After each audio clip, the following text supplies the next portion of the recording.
لو تناهيتم إلى سر الحياة وصنعتم كائنا حيا نرى لم نزد إلا يقينا بالإله لم نزد إلا يقينا بالإله. تو یہ بات خوب یاد رکھو کہ رمضان کا بنیادی مقصد کیا تھا؟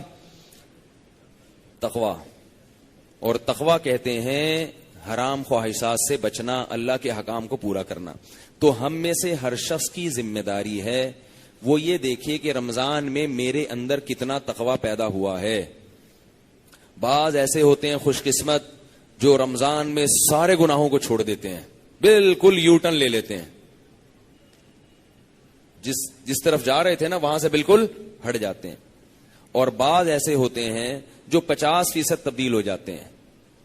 تو بھائی اگر ہم 100% تبدیل نہیں ہو سکتے 50% ہو جائیں.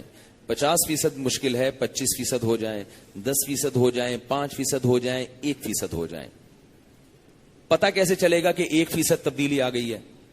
پتہ ایسے چلے گا کہ آپ اپنے گناہوں کی ایک لسٹ بنائیں جو گناہ کرتے ہیں، اور یہ دیکھیں کہ اس رمضان میں ان 100 گناہوں میں سے اگر ایک گناہ بھی چھوٹ گیا آپ کا تو 1% تبدیلی، بولو نا بھائی، آ گئی.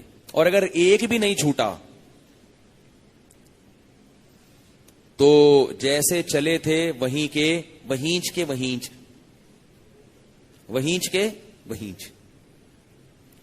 کوئی فائدہ رمضان کا نہیں ہوا. ثواب مل گیا، روزے کا بھی مل گیا. یہ ان لوگوں کے لیے جو روزے رکھ رہے ہیں، نمازیں پڑھ رہے ہیں. جو رکھ ہی نہیں رہے ان سے تو میں بحث ہی نہیں کر رہا ابھی، کیونکہ وہ تو تقویٰ چاہتے ہی نہیں. تقویٰ چاہتے تو روزہ تو رکھتے کم از کم. جو روزے دار ہیں ان کی زندگی سے اگر ایک گناہ بھی چھوٹ گیا تو رمضان کا بہت بڑا مقصد حاصل ہو گیا. اگر آپ بد نظری کے عادی ہو، شراب کے عادی ہو، اللہ نہ کرے زنا کے عادی ہو، ماں باپ کی نافرمانی کے عادی ہو، نماز قضا کرنے کے عادی ہو، ایک گناہ تو کم از کم چھوڑ دو بھائی. داڑھی کاٹنے کے عادی ہو، ایک گناہ تو چھوڑ دو کہ شراب سے توبہ کروں گا میں اس رمضان میں، زنا سے توبہ کروں گا میں اس رمضان میں، بد نظری سے توبہ کروں گا میں اس رمضان میں، والدین کی نافرمانی سے توبہ کروں گا اس رمضان میں. کچھ نہیں ہوتا، 5 وقت نماز کی پابندی اب سے شروع کر دوں گا میں. ایک گناہ تو چھوڑے کم از کم. ہمارے ہاں پورا رمضان گزر جاتا ہے، کوئی ایک گناہ بھی ہماری زندگی سے نہیں نکلتا، پھر تو کوئی فائدہ نہیں ہے بھائی. تو اللہ تو کہہ رہے ہیں کہ میں تم سے روزے رکھوا رہا ہوں تاکہ تمہارے اندر نفس کے خلاف طاقت پیدا ہو، اور آپ کے اندر وہ طاقت پیدا ہو ہی نہیں رہی. تو یہ پھر مزیدار بات نہیں ہوئی، یہ پھر رمضان کا مقصد حاصل نہیں ہوا. محمد صلی اللہ علیہ وسلم نے فرمایا بہت سے روزے دار ایسے ہیں جن کو روزے میں بھوک اور پیاس کے سوا کچھ بھی حاصل نہیں ہوتا، سوائے بس کو کولیسٹرول کم ہو جاتا ہے ان کا تھوڑا سا، باقی ویسے کے ویسے ہی.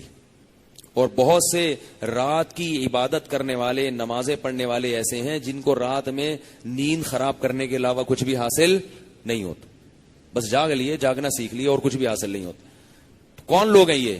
جو گناہ نہیں چھوڑتے اور گناہ چھوڑنے کی فکر بھی نہیں کرتے. اگر گناہ نہیں چھوٹ رہا کم از کم فکر کرنا شروع کر دے تو یہ بھی ایک اسٹیپ ہے. اور یاد رکھو ایک گناہ چھوڑنے سے دوسرا گناہ چھوڑنا خود بخود آسان ہو جاتا ہے. اللہ تعالیٰ مجھے بھی ان باتوں پر عمل کی توفیق عطا فرمائے. آپ